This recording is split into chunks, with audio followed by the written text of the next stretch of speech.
let you know that's happening. And I'm going You to, can always close your. exactly. I'm going to share my screen.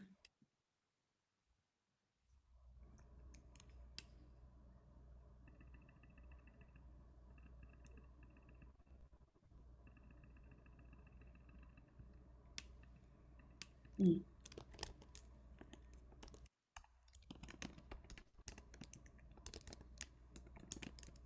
Maggie, do your credentials right now say co-host? Let me see. No, they don't. Oh, it just says me, but that's okay. I don't need to co-host. I'm good. Well, at some point, I may have to hand it over. It's only allowing me Okay. to have host or not host. It doesn't say co-host. So I might have Okay. to hand it over. So Madison, I'll probably be letting the people in myself because I can't give you those credentials at this moment. Okay. All right, everybody. Well, welcome back to NCIDC's presentation on incorporating Indigenous curriculum into grades K through 12. And tonight we have Maggie Peters returning from a presentation she gave in January, January 19th, from grades 6 through 8th with special guests Brian Tripp and Lynn Risling.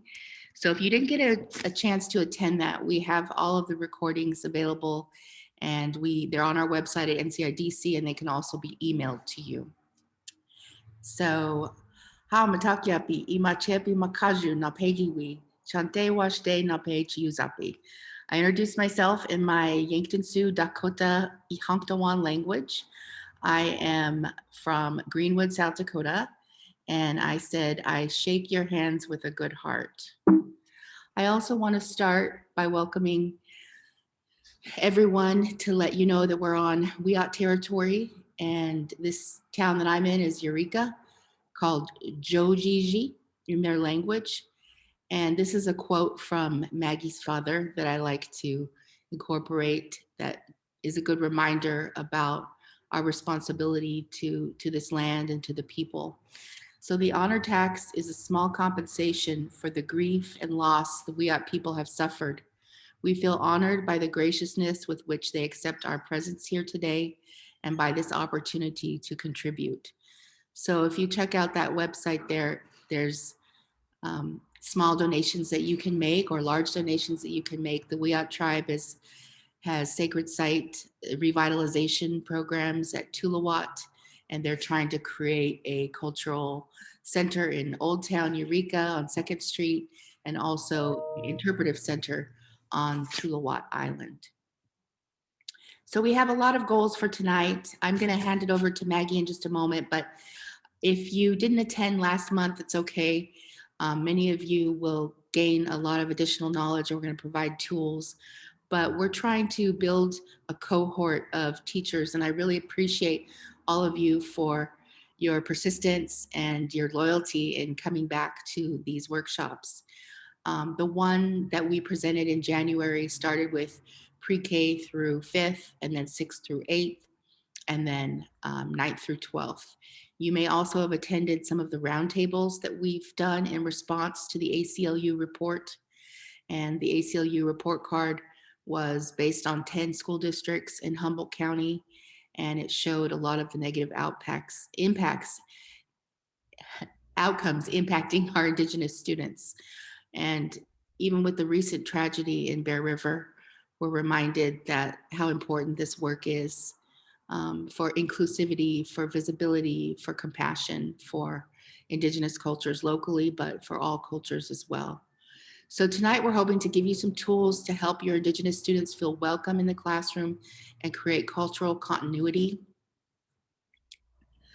reaffirm their identity as Indigenous people and tribal members, learn some new techniques from Maggie, and we will be reflecting on some of the previous webinars. So Maggie, I'm going to turn it over to you. Can you share your Okay. Could you actually? I could. I just don't know if my internet will like bog down with the sharing of the video. So if you do, you mind share? I put the link in the chat to the slides, and everybody can have access to those slides. I know that that's always kind of like the first question. Can we get the slides? So there is a link to the slides in the chat, and I can do it, Rain. I just know that sometimes my internet gets crazy. I am coming from Sonoma territory up here in Willow Creek, and one of the blessings about living in the mountains and on the river is that our internet is not very good.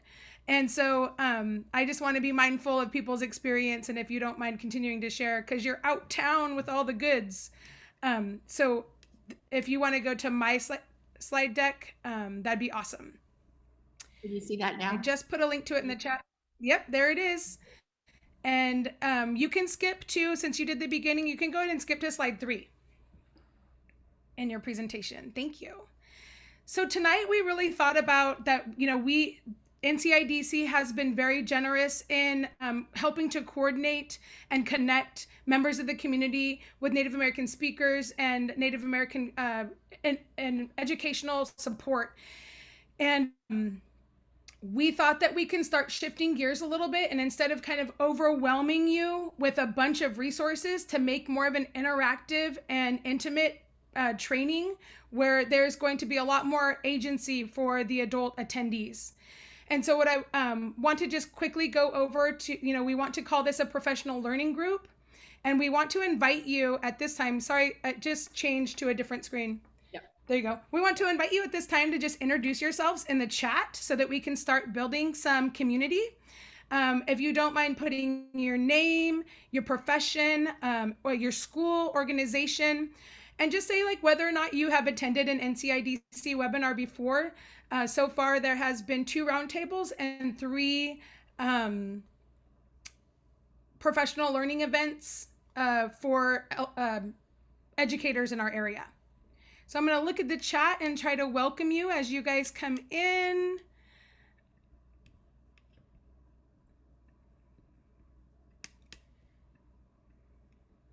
Greetings, Evie.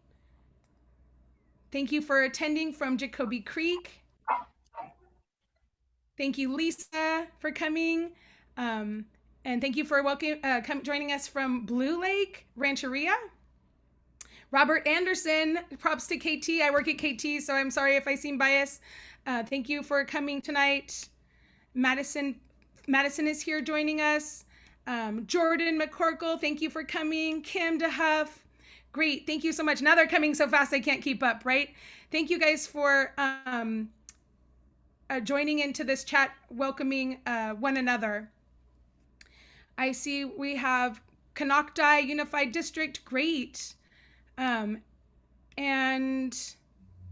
Miss Casey O'Neill, like, nice to see you. Tanya, Christopher, thank you guys so much. Teresa, right, yay. And it looks like a lot of you guys have attended past events, so that's really great. If you don't mind advancing the slide there, Miss Rain. Yes. Exciting. Lots of educators in the community. All right. Just wanted to kind of establish some of our agenda and objectives tonight, and it looks like we're pretty close to our goal. We wanted to start off with an icebreaker event that is modeling how to engage students with a See, Wonder, Think, Feel. This was an activity that we provided in the Building Resilience for Native American Indigenous Students in Your Classroom. We're going to do a little twist on it to make it interesting, though. We would like to review previous sessions' content so that you can establish your goals for attending tonight. We really want to honor what you guys came here for.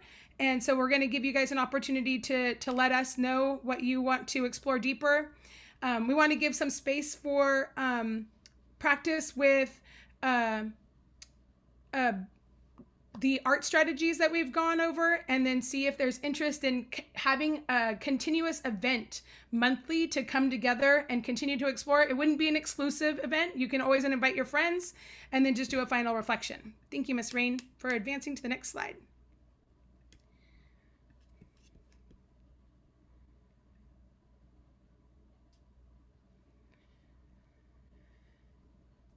So, for our first activity, we would like to help build some educator capacity around one of our local ceremonies. And this is not something that I would say, oh, do this in your classroom right away, right? So, we want to make sure that before educators engage with their students about local ceremonies, that they are building their own capacity to really understand what some ceremonies are about and to honor your students who may or may not be participating in them. So, we're going to watch a video. And while you watch this video, I want you to explore these responses. While you're watching, please put in the chat or make your own private notes on your own piece of paper. What do you see? What do you think? What makes you wonder as you explore this video? And how does this video make you feel? So if you want to just write down see, wonder, think, feel, that'd be great. If not, you can just kind of do the waterfall in the chat as you explore this video. You can go ahead and start it now. Thank you, Miss Rain.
Thank you for sharing that video. I know it's short, right? It's hard to maybe reflect at the same time while you're watching.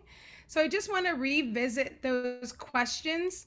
And if you don't mind, stop sharing real quick, just so that, because it's a small enough group where we can kind of like look at each other. And maybe if you want to join in a little bit more of a reflection about the video, you're welcome to turn on your camera at this time and put in the chat. So what did you see in that video? Oh, I see more things coming up now. Okay, and if you feel more comfortable to unmute, you guys can unmute to participate too. There is a raise hand feature if you want to use that, or you can physically raise your hand. People celebrating together, smiles, connection. I wonder if there are steps in the dance and who gets to dance. Great question. See culture, wonder what their names are, feel good. Yeah, I wonder if what the song is about. What is the celebration for? Inspired. Multiple generations. Great. And when engaging with this activity with your students, you might just want to do one question at a time, right? We're adults, and so I wanted you guys to see all of the questions, but you want to kind of explore each question at a time with your students. And again, you know, this isn't like maybe a video that I would start with engaging your students about culture. This is like further in your professional capacity building. And you know, one of the things I struggled with, like, should I do brush dance tonight? Because I feel like we're asking people to learn more before they teach it, and so I want to give you that opportunity to learn more, right? And so here's that opportunity. Great. Casey, healing, multiple generations. I wonder who's singing. I feel happy. Great. So with this particular ceremony, This is called the brush dance ceremony. This is historical footage of an elder who's no longer with us. And when exploring resources to share with your class, I always just tend to err on what is either being offered from my students and families, or what is available on the internet, because with ceremonies, it's very taboo to take pictures during ceremonies. It's very taboo to film during ceremonies, right? But we also want to offer a kind of a cultural sharing with our students, especially if we have students represented in our classrooms. And when you are working with students in a high population like Common Trinity, you want to create an environment where those kind of discussions and cultural relevant teaching is welcome. So the brush dance is a ceremony that is done in various villages in the summertime, and they pretty much a village a weekend is the commitment to these practices that local Native Americans do, and they go between Yurok territories. From the coast in Sumeg, that's kind of where things a little bit get started, and they travel through Hupa and up into Karuk territory on the Klamath River. Each ceremony is hosted by that village site and families from that village site, and this is a what we call like a woman ceremony, because this is a medicine is made by a medicine woman, although there is a collective medicine that's being made at these ceremonies, where every single participant is involved in the prayer and the healing that is done there. And this particular ceremony is done for a sick child, or to make a blessing for a child's life. I've even attended ceremonies that for elders, and trying to heal an elder. So See, Wonder, Think, Feel is not an activity where you would necessarily, you can use all kinds of art, and it wouldn't necessarily be something that you are saying this is right and this is wrong. However, when exploring cultural practices, you do want to make sure that you are inviting people from these cultures in if they're available. You might want to do your own research about the brush dance prior to having this kind of conversation with your class. I would definitely think that the older the group, like junior high to high school, would have more of a mature kind of response to things. But exploring with curiosity is always good, as long as you connect it to, let's find more about that. Who could we contact? Could we write a letter to the North Coast Indian Development Council to find more? Could we write a letter to the Yurok tribe to find out more about this dance? Could we write a letter to the interpreters at Sumeg Village and see if they can come in and tell us more about this dance, right? So you can explore with curiosity with your students, but make sure that you're connecting it to a person or a resource that has information and is willing to share. What else about the ceremony? Does anybody have any questions? This is a ceremony that happens all night long on a Saturday night, and in a traditional context, there's dance houses in villages right now where we travel to for ceremony. Sumeg, I have seen a lot of people who are non-native attend Sumeg because it's kind of accessible right there on the coast. And traditionally, if there was a sick child in a village, the house would be deconstructed, and the people of the village would come in. They would raise the roof off the house and come in and dance in the house of that child. And so since we have different living situations and ways to preserve our culture now, that's not that practice. But what I can share also that's really important is the history, right? In the 1860s, our communities experienced, genocide, where due to the gold rush, like our area was pretty much untouched by non-native people, and due to the gold rush, even though contact originally took place in this country on the East Coast, and even in our area with like Sir Francis Drake, right? Spanish explorers. Our villages and our lifeways were very much intact until the 1860s, and it was kind of like a rapid stream of massacres and a rapid stream of assimilation and acculturation, and some pretty very tragic um, annihilation of local culture. Uh, there was a silent time for ceremony and language and practices, and the revitalization efforts of ceremony didn't begin again until probably the 70s, I would say. I know that um, my father and several people in his generation kind of band together to like, let's bring these back, you know. And I think that that was probably a part of like the Native American religious freedom era, right, where there was in the 70s where that was brought back into, you know, being legally permissible, right? So in a country founded upon religious freedom, it wasn't legally permissible for Native Americans to practice their indigenous religions until the 70s, 1970s. And so my generation is probably the first generation where I can say from a young age, I attended ceremony as like maybe like an 8-year-old. My older sister, 5 years older than me, was one of the first girls in the Pequan jump dance. And my kids, right? So I have like a 24-year-old son and a 20-year-old daughter. They're like the first generation of children who don't know any different, right? This is how it's always been. And I would say that it wasn't until my kids' generation, oh, I'm going to get a little bit choked up, where I believe that they are actually having a very strong connectedness to spirituality more than I was afforded to have. And it's really, really exciting. So these are like happy tears, but I would say that it wasn't until really this generation of young people who are in your classes, where this is the life that they know. But it took a long time to get here. Whew. It's okay, Maggie. I forgot to mention we have a door prize. So I'm gonna pause while we draw a number. So we have 32 participants. So Madison, would you pick a number between 1 and 32? Yes, 12. Okay.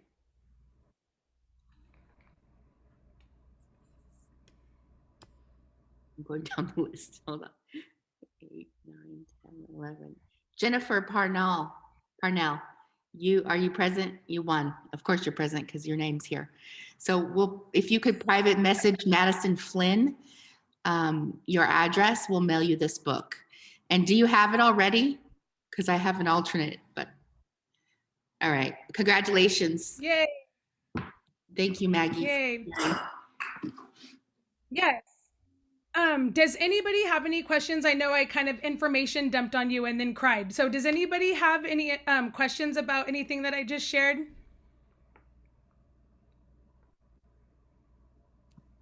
Miss Madison or Miss Jennifer? Sorry. Oh, you're fine. I'm just wondering, when you see your children growing up with this, like, way, I don't even know how to put it accurately, but like a much better version of how life should be for your culture, for your heritage. How do they feel when they look back and they realize what they're getting compared to what they've come in and how things are transforming and that they're a part of this change? I don't know if they've even talked about it, but I mean, tears were coming too, just thinking about the changes that are happening, and we're seeing it in a generation and how big that is. So I'm just wondering if they've shared anything with you, and if you wanted to share that, even you don't have to, but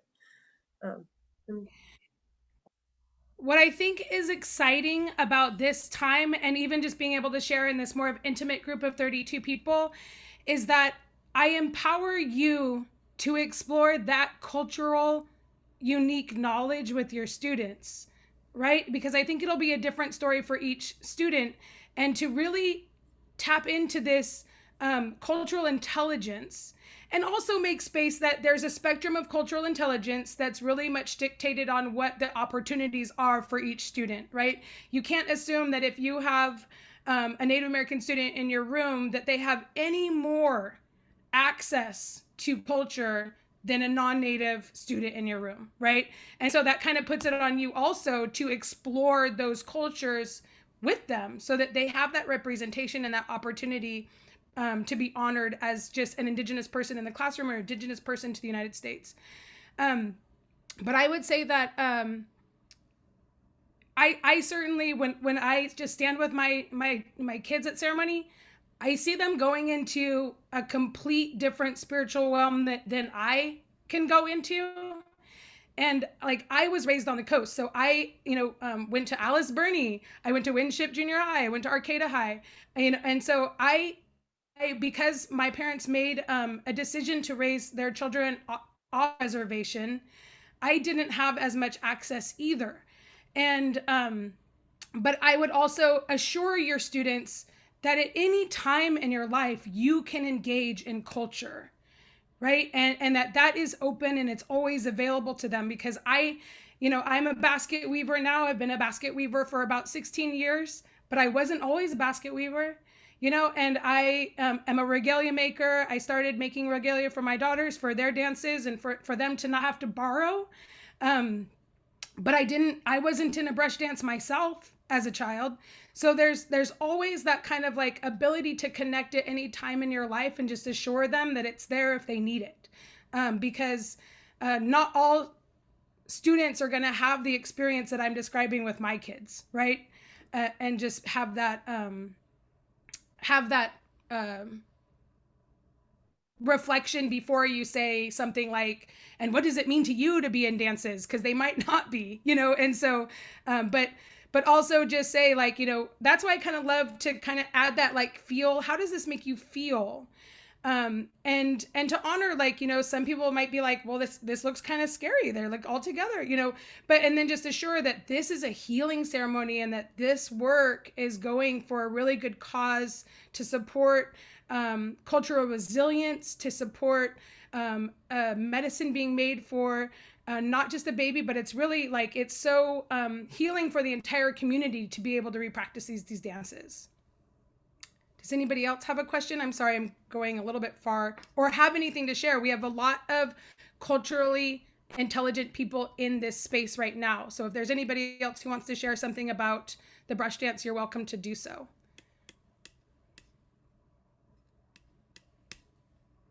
All right. If not, we can go ahead and go back to the slide deck. Okay. Thank you, Lisa. So in ceremony, it says, I wonder if the song and the dance are related. So yes, the singer in that particular video, his name is Brian Tripp. He's a Karuk artist, and he's a traditional bearer, a cultural. He's very vital to the continuing of our the resurgence of our culture in this area, and that is a light song. We have a difference between light songs and heavy songs. And so the historical footage that you saw was Murky Oliver, and he was like what we call jumping center, and that's part of the dance. And you only jump center to light songs. You don't jump center to when girls sing, and you don't jump center during heavy songs, which are sung in the beginning of the dance. There are a couple links in these slides for you to learn more as well. And I did not exhaust the internet. Part of my reflection before coming here tonight was slower rollout of resources to not overwhelm you, because I know that my first PD was a lot. It was very saturated, and I apologize for that if you felt overwhelmed. Next slide. You can go ahead and go to the next slide. Yeah. So I'll cover this one. So if you attended one of my 2 workshops, January and February, I had some trigger points for Indigenous students in the classroom. And these are just to name a few, but these are real opportunities to dive deeper into Indigenous worldviews, perspectives, and epistemologies, ways of knowing of various tribes throughout the nation during these times of year. So Thanksgiving, you can talk about the Wampanoag people. They call themselves the people of the first light. They have an excellent official website, museum, online cultural center. It's good to tell the true story of Thanksgiving. It's pretty short. I won't go over it now, but I have that resource if you need it. It's only a couple paragraphs long, but it's not necessarily about the pilgrims inviting the Indians and giving thanks. The Wampanoag people had many ceremonies for gratitude, not just at harvest time.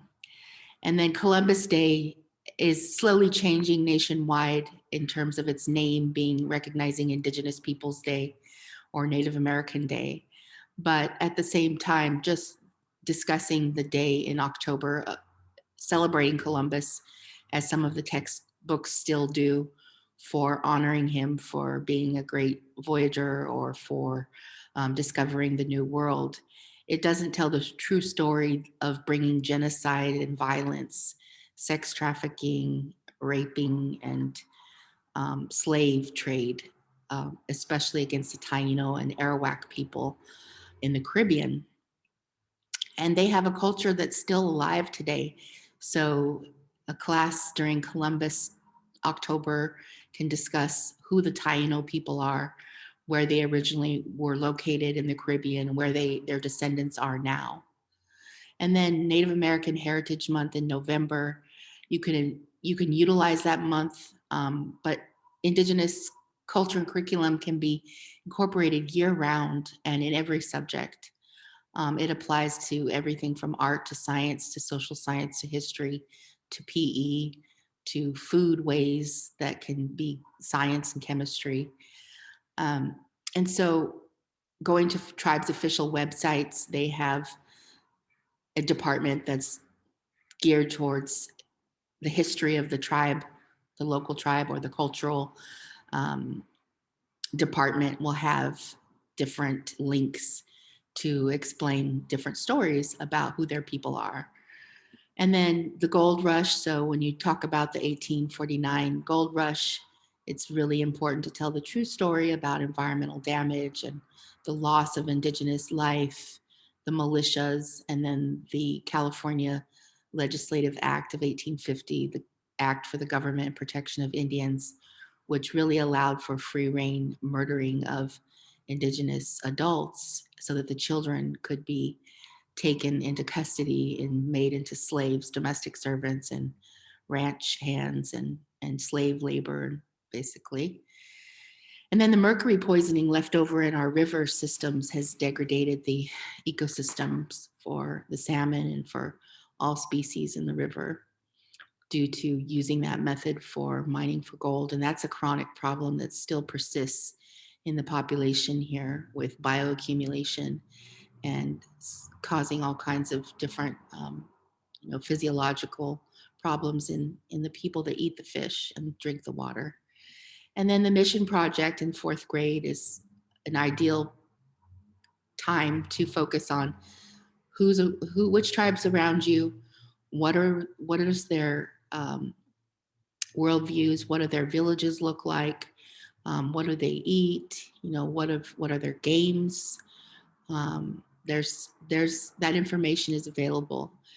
And Maggie put it so well when she talked about the brush dance and the fact that there is one open to the public at Sumeg and Patrick's Point in Trinidad. It would be a great opportunity for a field trip. And I believe that takes place in June. What a non-native teacher can do to help their Indigenous students feel safe and validated. So the ACLU report pointed out that we have really low graduation rates and students get disengaged quite young in the school system because they don't feel legitimized. They don't feel that this is a place for them because they don't see themselves reflected in the books, in the classroom, in posters. And if the textbook does refer to them, it's usually before 1900 as a relic of the past. There's no modern day Indians doing modern things and achieving things and professionals. And that really hurts self-esteem. And there's so much research out there. The American Psychological Association has a lot of research about how damaging negative imagery is on young minds and the development of their self-worth and their identity. So if non-native teachers can just reaffirm their identity, make them feel by giving examples in the classroom, showing that they recognize things like eeling or how valuable the salmon is to the people as a relative and as a part of every ceremony. Stick games, learning about what their games are. And then students feel a lot more secure and they feel more open to learning at that point because their culture is validated at home, in the community, and in the school. So there's a more connection from school life to home life and ceremonial life. And small things. So I already mentioned posters, and I have some that I can mail teachers if they want to put them up in their classroom. Pictures of baskets, pictures of the local area, regalia, local people. HSU is putting together an Indian kind of professional who's who around the community that will be published soon for available to the public. Humboldt Area Foundation has the posters behind me of the murals that are in Henderson Center from 4 local artists, Melita Jackson and Carl Avery, Julian Lang, and Almy Allen. So I'm gonna go to this slide. And then Maggie, back to you. So thank you for refreshing our memories about the content that you really covered in depth during your presentation. In my presentation, I covered some things too, and it was very quickly. One of the things that I covered was like, who are you and how are you representing yourself into your classrooms, right? Being really aware of your identity markers and how that may or may not be in conflict with the identities of students in your classrooms. Understand that your ACEs scores might affect how your resilience, and it also might affect how you your expectations of others. Be aware of your religious and cultural norms. This is one that I really love to kind of emphasize with educators, is like asking yourself all the time with all actions when interacting with your students, is this about my comfort or is this about student need? Because I do feel like as educators, we get very comfortable in the way that we approach education, and that we get very comfortable in maybe an assignment being a certain way, and allowing struggle or failure or the lack of representation because that would be beneficial for students because we're comfortable with it, and we're not really having that empathy and making that effort to be a little bit more compassionate about the student needs. And then also just really learning a lot about local history and going to people who have that knowledge and doing some research. You can go to the next slide. I see Evie said that she would love to have some posters in her classroom in the chat. I just want to assure you that Humboldt Area Foundation has those accessible. And then also Lynn Risling posters and some of the art that was featured in my professional development earlier. Her posters are pretty, they're $35 a piece. And I know on a teacher's salary, that sounds like a lot, but I feel like that what you get is a great resource for that $35. It's very reasonable as far as an art print. So I also covered like trauma. What does trauma look like in the classroom? And I wanted to reemphasize that all our students might have different levels of trauma.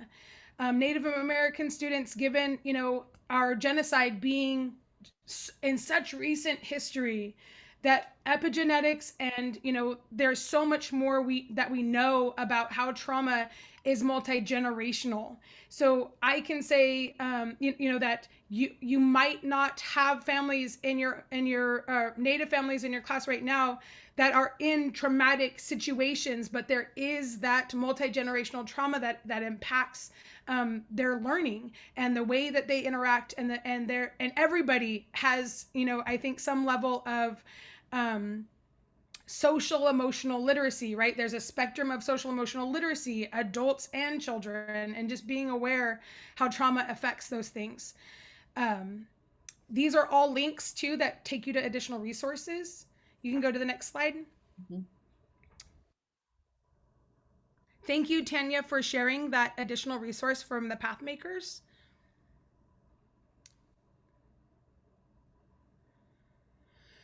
Also, we want to be aware of like our intent and how that might be in conflict with the impact, right? That we want to have trauma-informed approaches when interacting with our students. We need to focus on creating a positive, safe place, emphasizing growth mindset and that power of yet, right? Focus on self-compassion type projects and changing that internal dialogue that we know we might struggle with, right? Like, oh, I suck at this or whatever. Like we know that we want to change that internal dialogue to increase self-esteem and to increase confidence and empowerment of our students. Make sure that you are emphasizing communal care with your students and with yourself and with your colleagues, making time for mindfulness and self-regulation strategies, and being aware that even though you don't mean to, that you may be a trigger for your students based on your behavior. So really kind of having that every single day, like reflection, especially if you have, I don't want to say a conflict, but like a misunderstanding, or maybe you weren't able to connect to a student, have that be part of your reflective practice. Was I triggering my student at any time in this interaction? You know what I mean?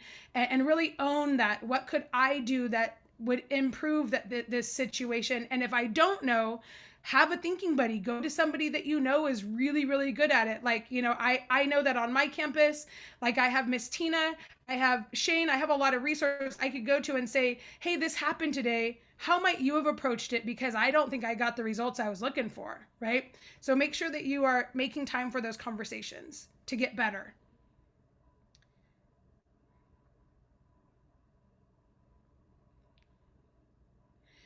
So the last thing that I covered, other than strategies in my presentation last, we're just kind of going over, refreshing our memories, right, about what we've already attended, was culturally responsive practices.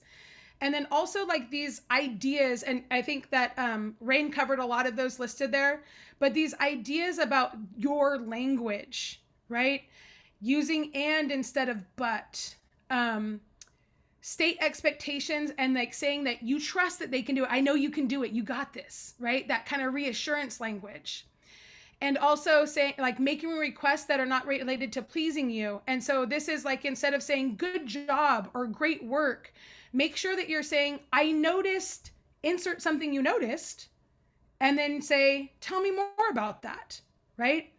I acknowledge your attention to insert something. You have to be very observant and being note-taking in your mind. What is the specific behavior that you want to commend the students on, and say it?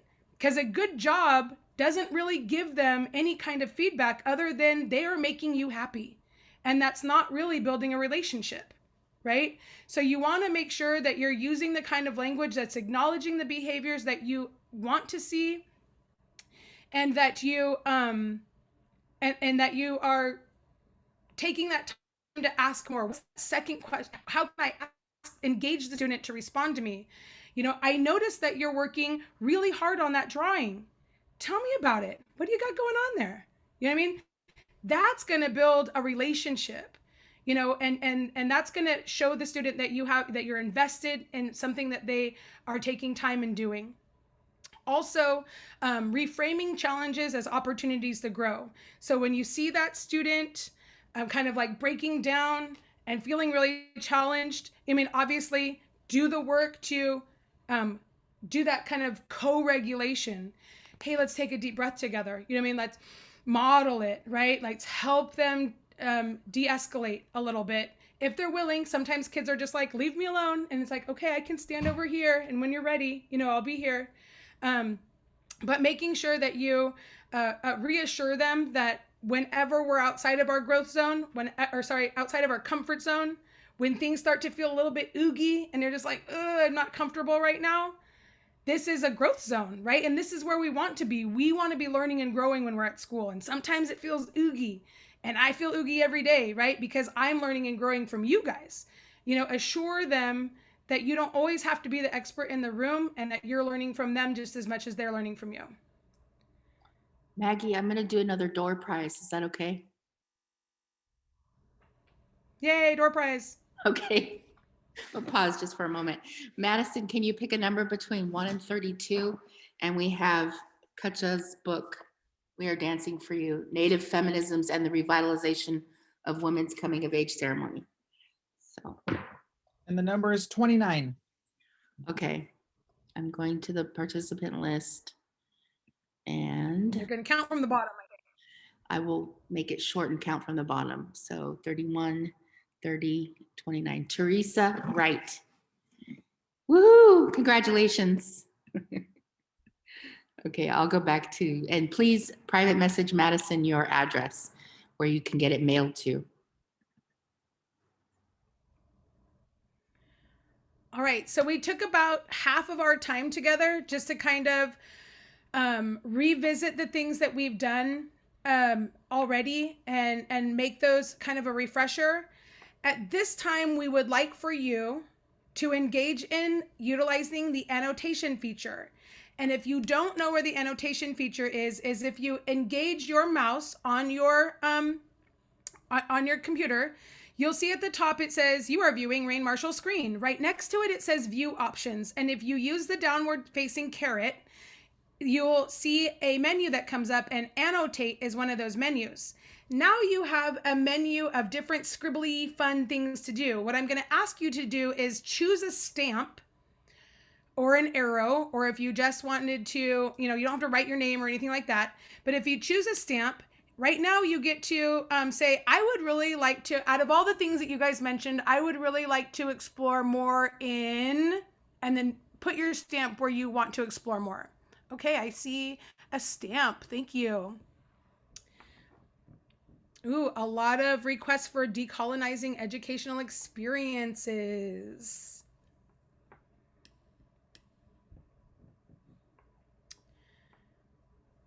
Cool beans.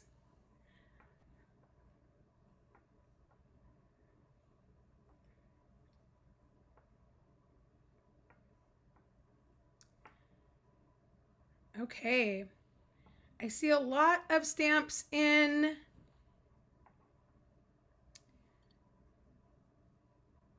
decolonizing educational experiences. Looks like kind of the majority so far. And what I'm going to ask you guys to do now is engage in the chat. Now that we kind of narrowed down, we really want this to be like a teacher-led learning, professional learning experience.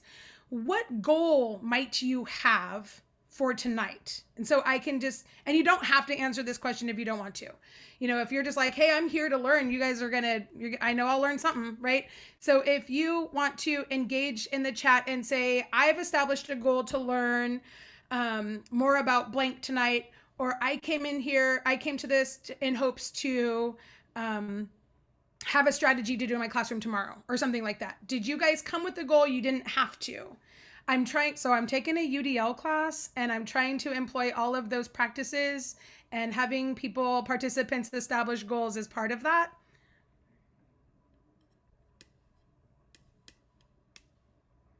And I'm going to give just a couple minutes to see if anybody has a goal. I still see stamping.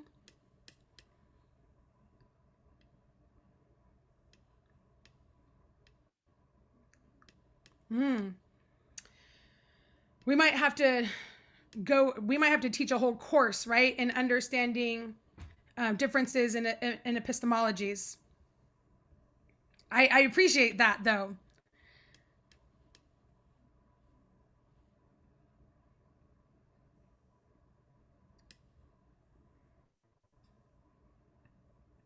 Unconscious bias, very good. I think that both of those can kind of fall within that decolonization of educational experiences too. Ooh, I signed up to be your think tank buddy on that, Mr. Anderson. So let's start some coaching sessions. Okay, how to avoid cultural appropriation.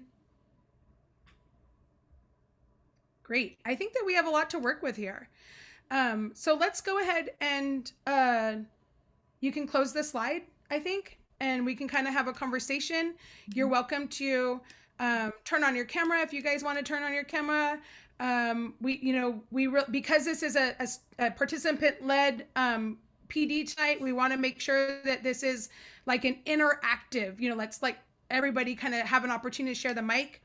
So I want to go through the first one, and I just want to see if there are other people in the room who understand what the word epistemology is, and maybe have Shane give his, go ahead and unmute, and let's define that for people real quick. As I understand it, it's the way we decide something's true, how we base our decisions about knowledge. What is knowledge? What's not? What's worthwhile to know? And how do we make judgments? Does anybody else want to add to that? I like to think of it like, how do we know what we know? It's yeah.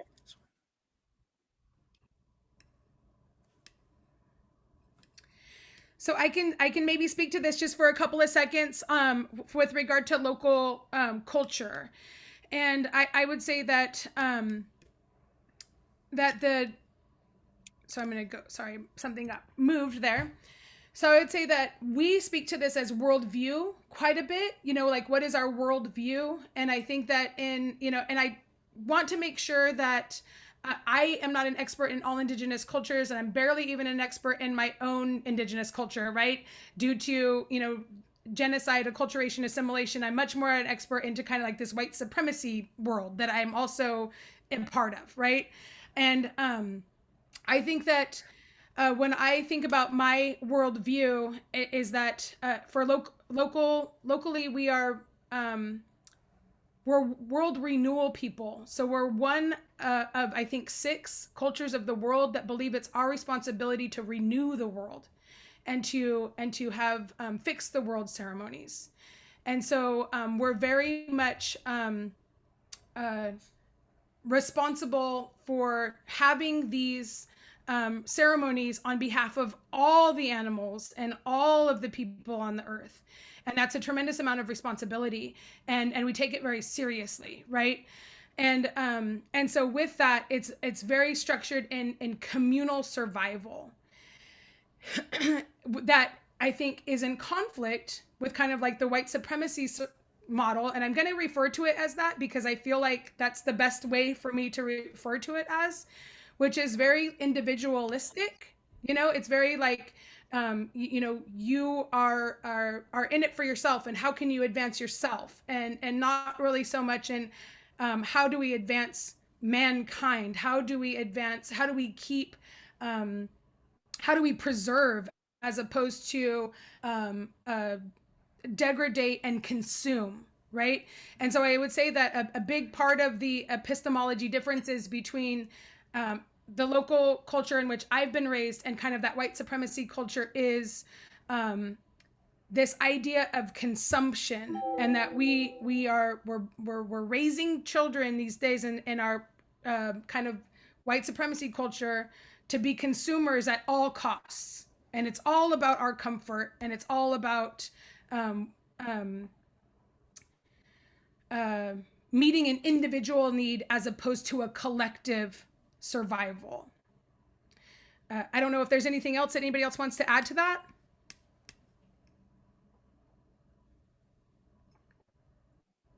Well, I put in the chat Okay. box, who do we get it from? So I think it's a good time to ask the question of who are our teachers. So in Indigenous communities, it's the extended family, it's the elders that were the professors, the pastors on of knowledge, the parents, the aunties, the uncles, even siblings, learning collectively from the community. So an Indigenous child making the connection in school, their teacher is someone that they usually respect and trust. So I think that's important to kind of just highlight that from an Indigenous perspective. From a student, they really expect from their teachers that kind of love, caring, compassion, and that the teacher really understands them as a whole person, not just an academic performer, but a person that's got multiple layers of existence, of identity, of indigeneity, beyond just the classroom. So any kind of glimpse of making that connection is really goes a long way in helping a student feel happy about being at school and being enthusiastic about coming every day when they feel that their culture is reflected.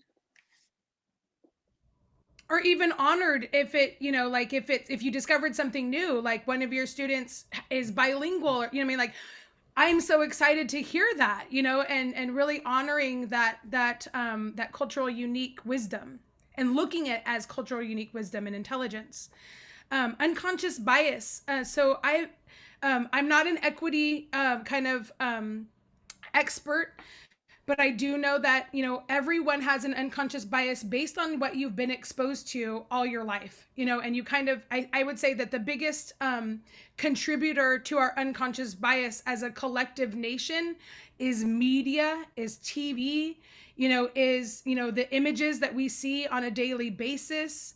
It's just an example of this that's non-racial, I think, is I think that there's a study that children 5 years old can identify thousands of logos, but they cannot identify their local plants and trees. And so that is exposure, right? So what is it that you're exposed to the most frequent is what basically creates a bias. And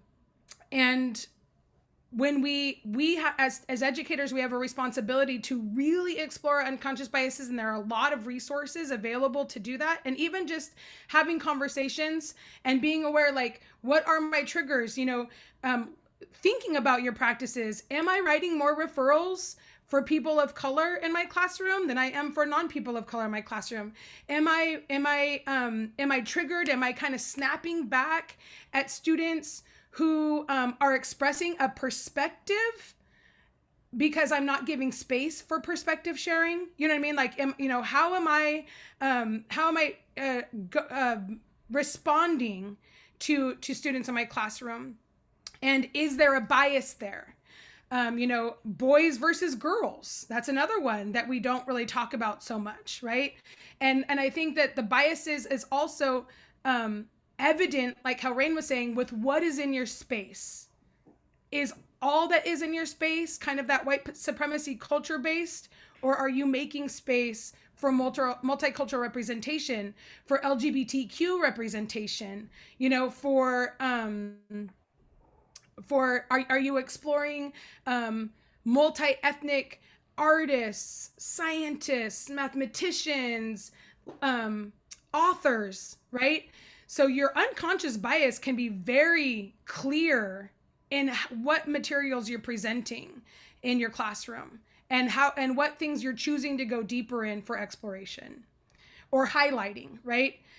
And we could teach a whole week's worth of work on unconscious bias that's present in our curriculum, right? Our curriculum is created to continue to manifest the white supremacist society, just in the fact that there is no other curriculum, right?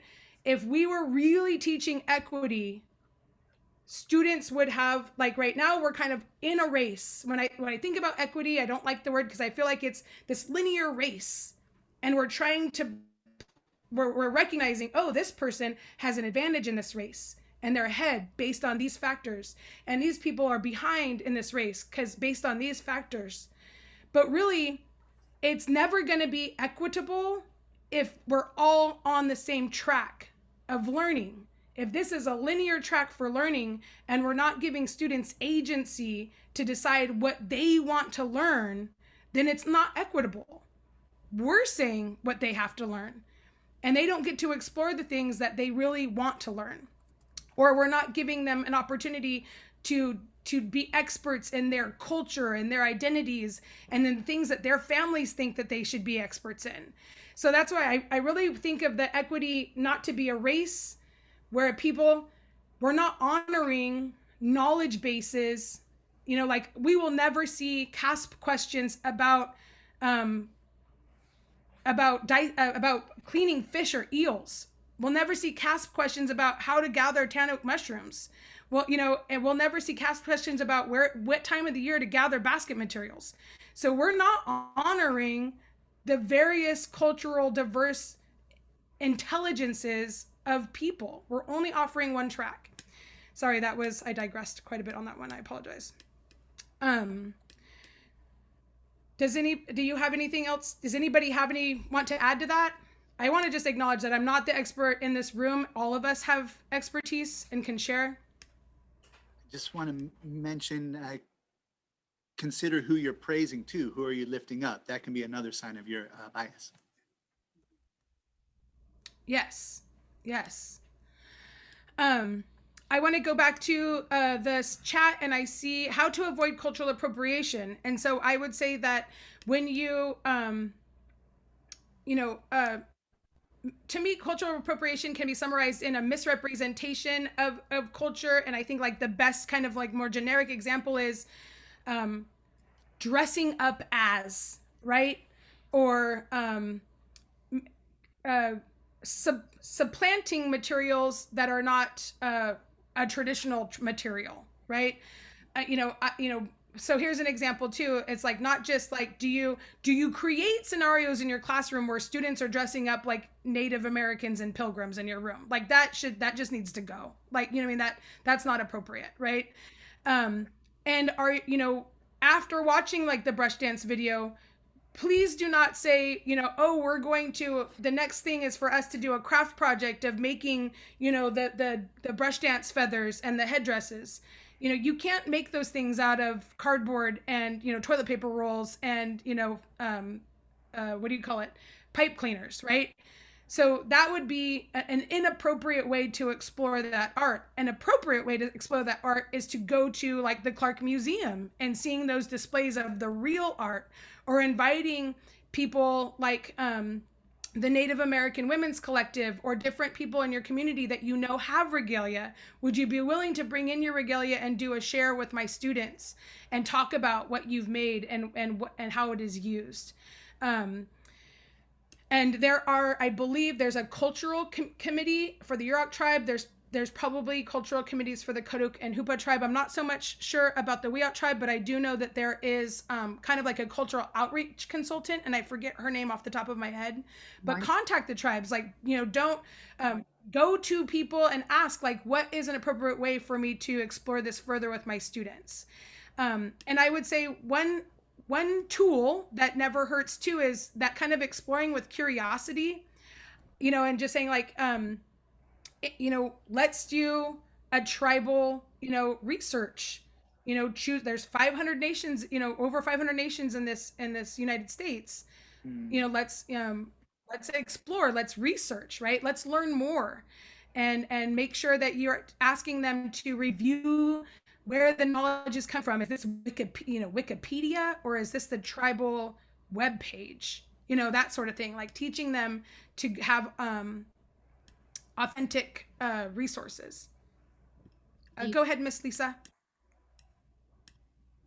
I haven't been called Miss Lisa in a long time. Hi, how are you? My question is it inappropriate, like say if in a setting like this, if I do a land acknowledgement, or if, I am learning Yurok through the project that they have, is it inappropriate for me to use it? Or what kind of settings would it be appropriate?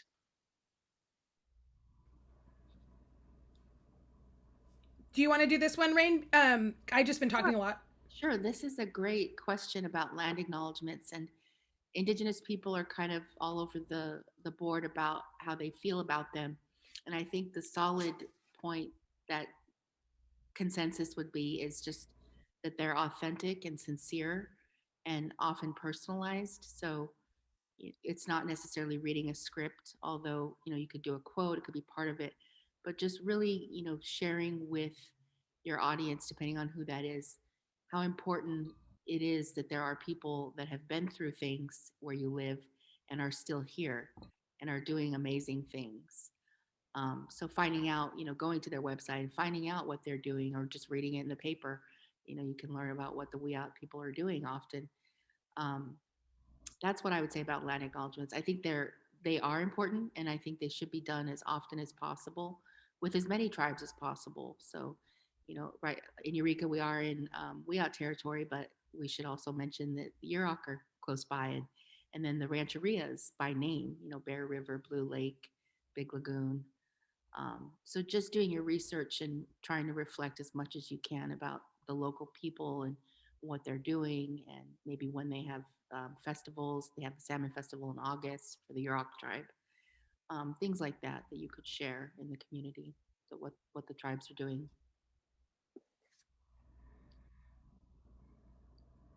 Yeah, and I would say, like, I probably mentioned more extreme, like, cultural appropriations, kind of scenarios.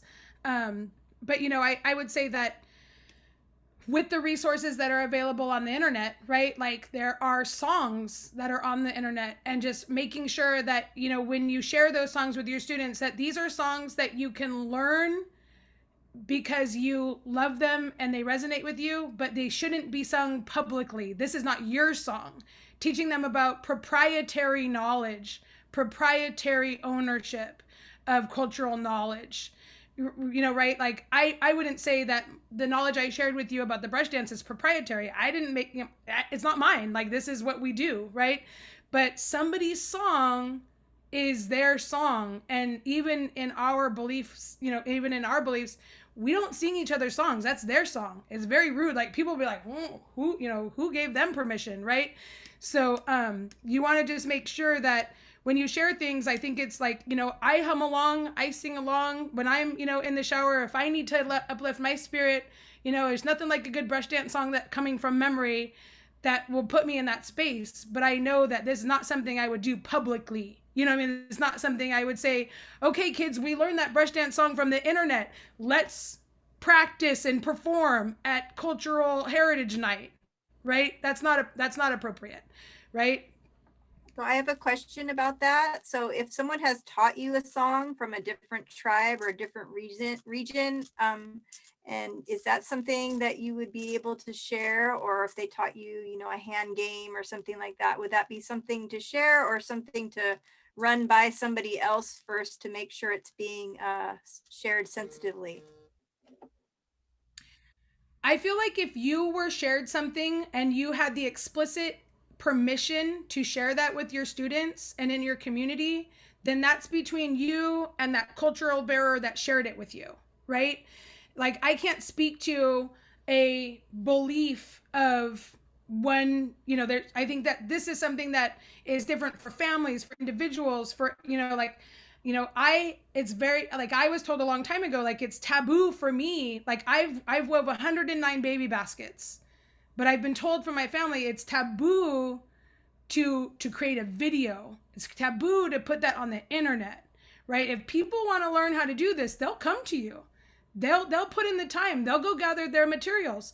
They'll ask you to share this with them, and they will make that investment. But if I put it out on the internet, right, then or then it gets shared, it gets, so it's one of those things that there's not really like a specific answer. It really is specific to the content and the person who shared it. And to make sure, like, if I taught you a song, Miss Kim, and I said that this is my song and you have my permission to sing it and to teach it to your kids, and all of your kids have permission to go on and go on and go on, right? So, I mean, make it really explicit. But if somebody just teaches me a song and said, oh yeah, go ahead and share it, I would want to clarify, wait, is this your song? Did somebody else teach this to you? Did they have permission? Did you get permission to share it with others? You know what I mean? Like, really dig deeper into that exchange of knowledge with you before you share it widely. Good question. That really made me think. Thank you. You want to do a door prize real quick? Sure. Madison, pick a number between Just seeing if there's anything else that somebody. 1 to 27.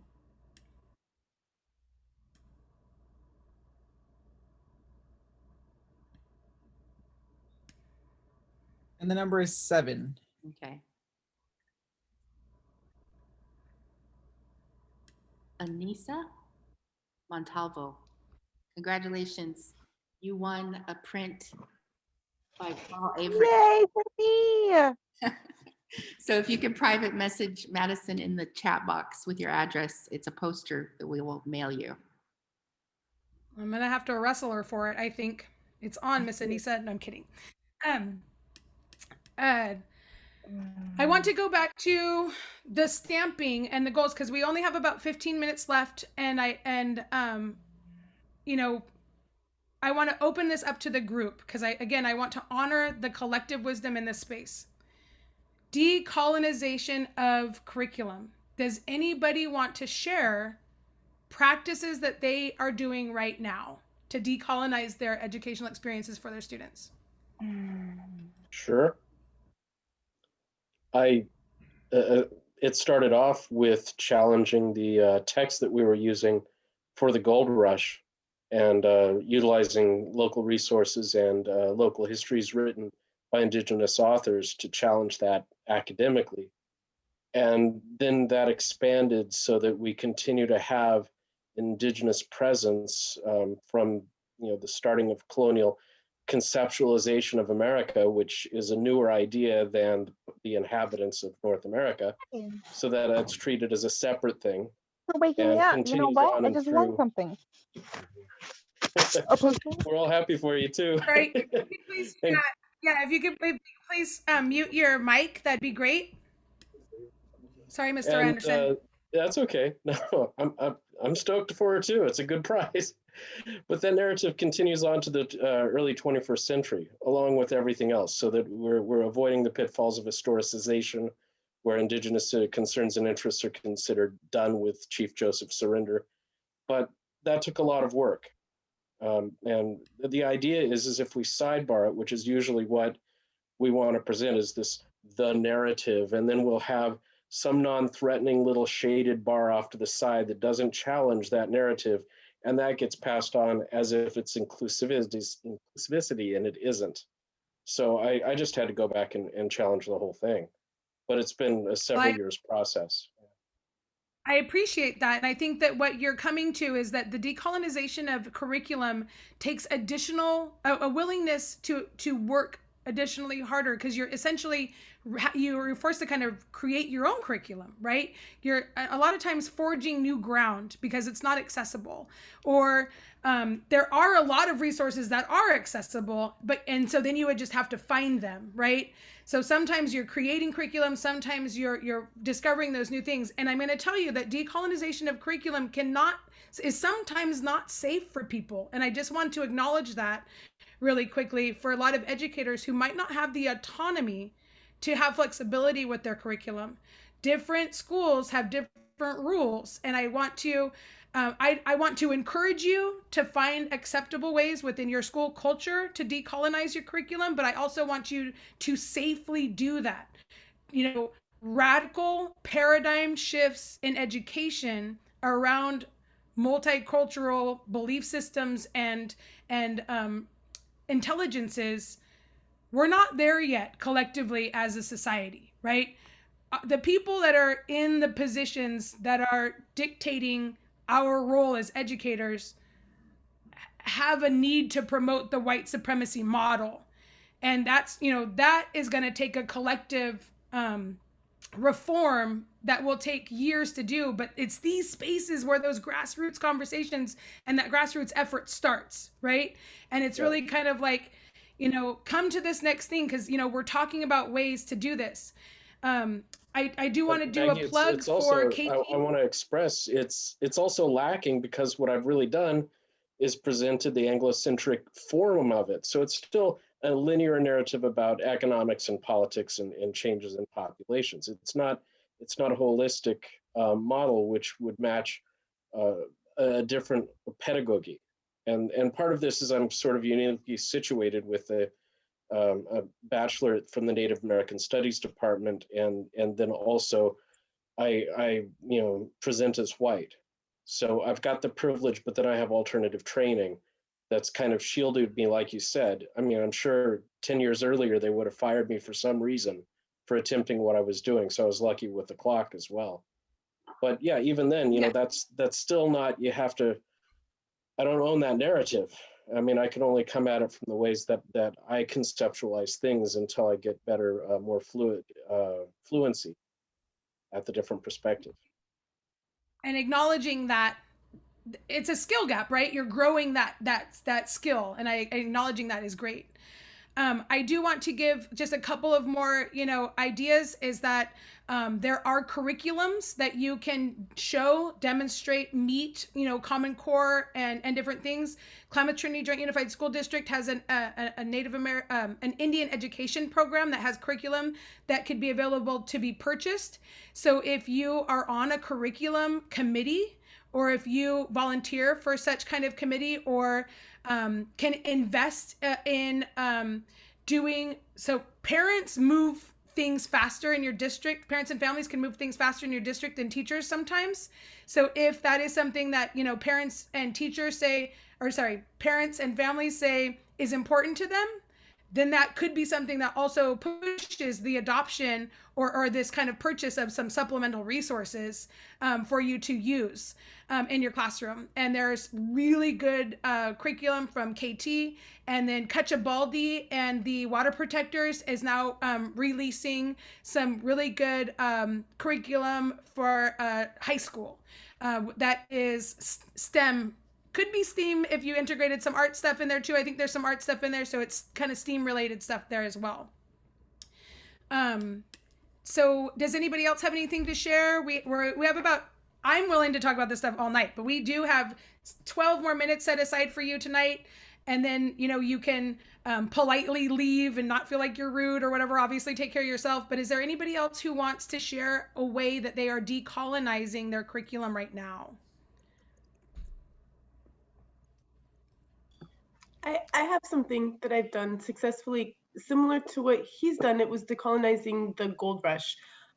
It was curriculum that was shared at one of these workshops, and I shared it with my 7th and 8th grade students. And I had them do a compare and contrast about the Holocaust and the genocide that we all know is, you know, we've learned about this, but then also the Native American experience and how that reflects through the gold rush and also through the Mission Project.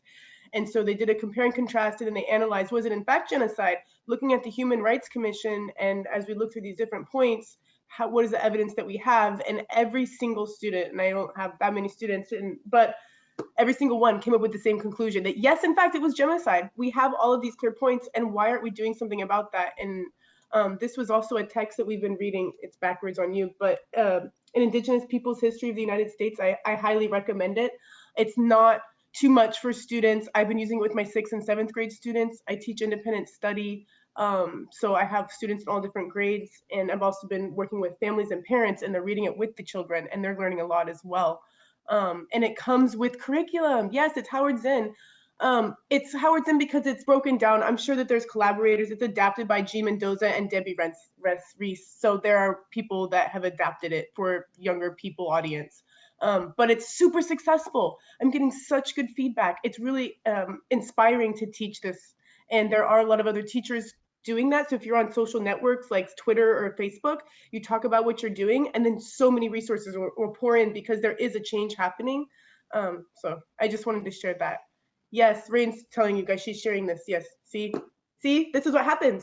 You start talking, and then all of a sudden all these resources come your way. I'm a new teacher in this, but there's a lot of experts out there excited about these changes. And Maggie and Rain, thank you guys so much. I think of you as definitely experts. So thank you guys. I want to say that I'm sorry. I used the KTJ USD Indian Land Tenure last year curriculum and for 1st grade, and I loved it.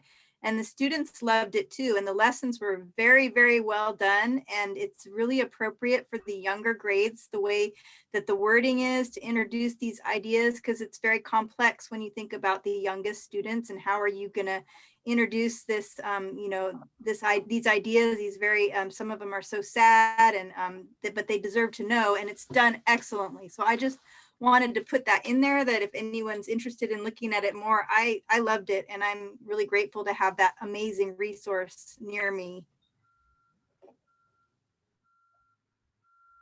Yay, testimonials. I did want to say too, to encourage like the sharing of the book.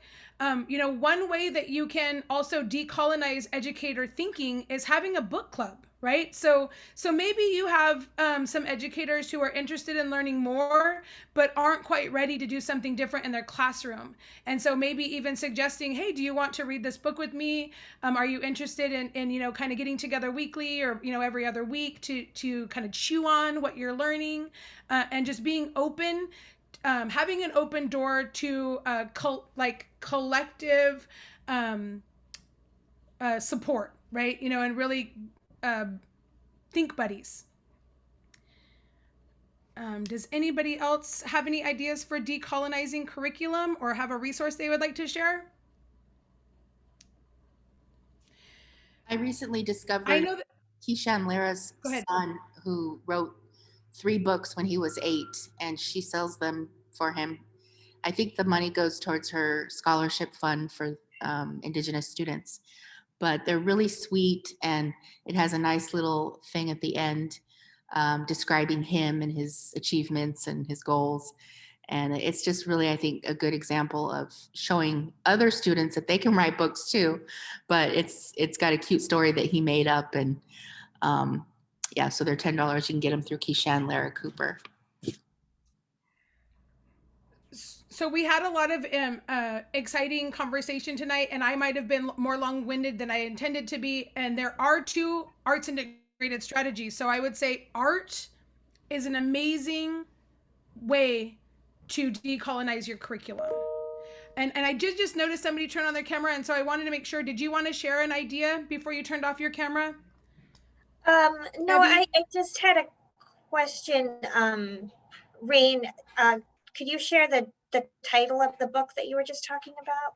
Yeah, they're called The Northern Howl, A Story of the Pup. It's a series called The Northern Howl. There's 3 books. Thank you. And her website is camtem-indigenous knowledge.com. Thanks. Mm-hmm. Oh, and they're for about first, I would say up until like 3rd grade level, maybe 4th, kindergarten through 4th. Yeah. So the arts integrated strategies that I really enjoy the most are kind of doing a study. So you can see I have some art in the background here. Is that you can there's a lot of resources on Brian Tripp. He's one that I would definitely ask your student, if you want to do kind of like a deep dive into a local Native American artist, you're going to learn about so many different levels of, from local social justice issues to cultural revitalization issues to just really, really good art that's deeply connected to culture. Lynn Risling is also a really good artist resource. Her prints are $35 a piece. She has lynnrisling.com. You can order them there. And in my previous talk, I showed you how to interact with those a little bit more. That resource is going to be connected to the slide deck you already have at the end. So just before we run out of time, can you show the slide deck one more time so that we can show them that in that slide deck, they might not have grabbed the slides when they first came in, but they might want to grab it after we introduce that last couple slides. I think it's just the last slide. Has every single recording that NCIDC has done, right? So we didn't get to the arts integrated strategies. I did want to say, ooh, who has an idea here?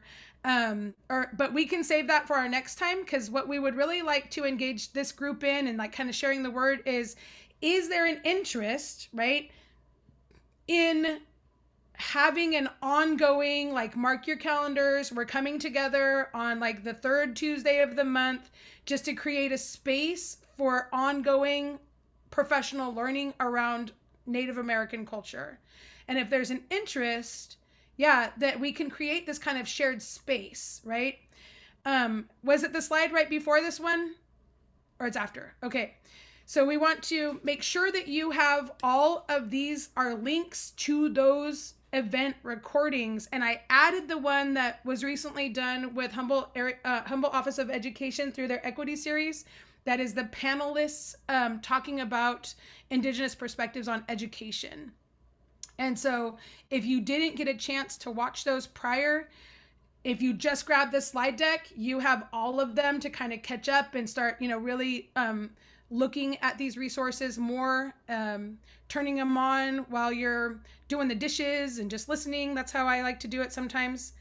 I see a lot of interest in having this. So we might just kind of call it like a professional learning space about, Indigenous culture, and have it be more of a collaborative learning space where there's opportunities to share.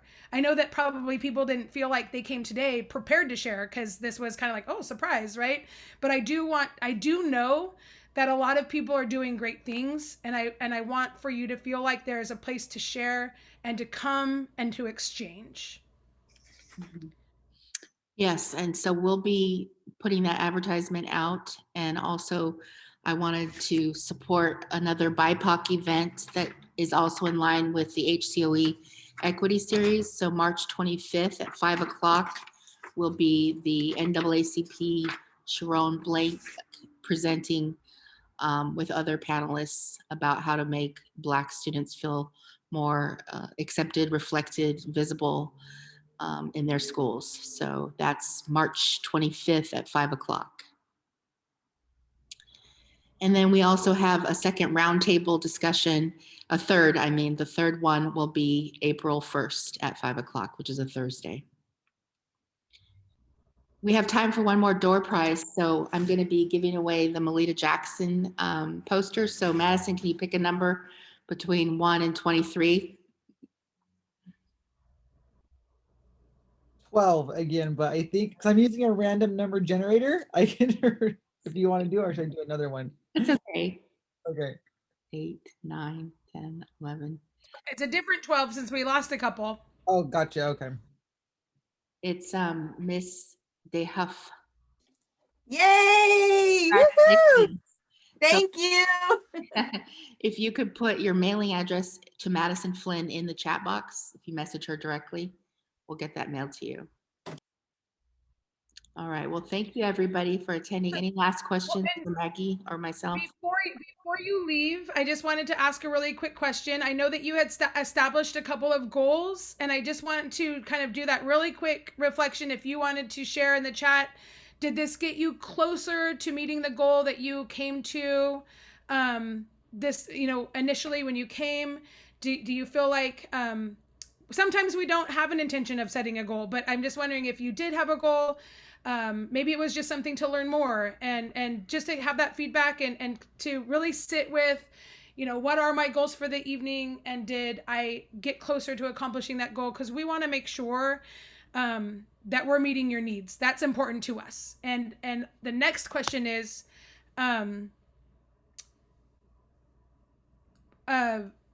would you like for us to design the next professional learning space around arts integrated strategies? And that way we know what to plan for next time.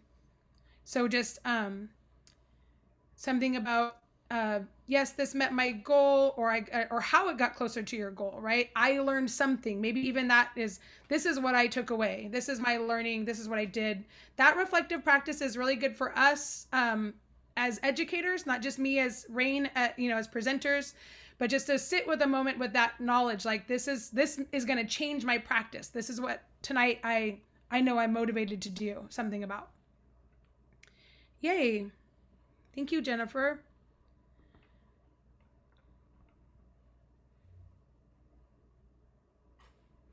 Right. Thank you, everybody. Appreciate you being here. And we can send you the link again for the copy of the slideshow and the recording. And those of you, congratulations that won prizes. And there are opportunities to get other posters. So if you're interested, please email me in the rain@ncidc.org if you'll put them in your classroom. And I'm going to save the chat too, so I got some of that information. Yeah, there were some good resources in there. Mm-hmm. I just wanted to thank Maggie for the invite. Shoot.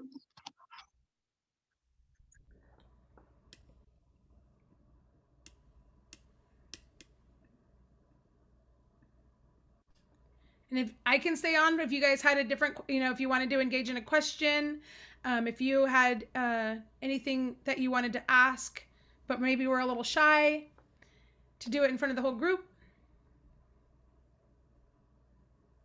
I have one small question. My district recently has been asking about people that would be willing to lead some professional development in regards to curriculum development and just culturally sensitive teaching. And I was wondering if I could pass on your names, because you have done such a phenomenal job, both of you, Rain and Maggie. Like, I'm so impressed. And of course it would be compensated. You would be paid for your services. I hope you guys are paid for this, because you do so much for our community. I mean, you deserve that. But would it be okay if I passed on your names as people? I think it would be really awesome, and our community could really use what you guys are offering to us. And then, next year, hopefully moving forward. That's when they want to do it, starting next year. So I work for South Bay. It's in Eureka on We Outland. Yay. We would love That's to great. support. Yeah. Okay. Yeah, Awesome. sure. Yeah, thank you. Thank you. All right, I said we, Rain. I signed you up. So Okay, good. I'd be happy to do it. Yes.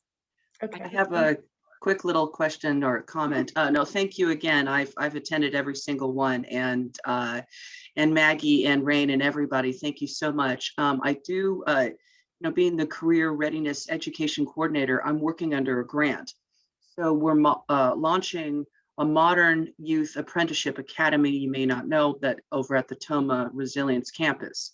And so one of the things as a liaison is that I do eventually need to reach out to schools and to parents, but I also want to do it appropriately. So hence the cultural appropriation questions. So I would love to meet with both of you or whomever, because I just want to make sure, especially in areas where there's no internet access, how are we going to get access and let them know about this apprenticeship academy? So in any way, I would love for us to keep in touch. I'll put my email in the chat, and I know you guys are busy. I'll put my email in the chat. I'll put my email in the chat, and then, yeah, we can coordinate like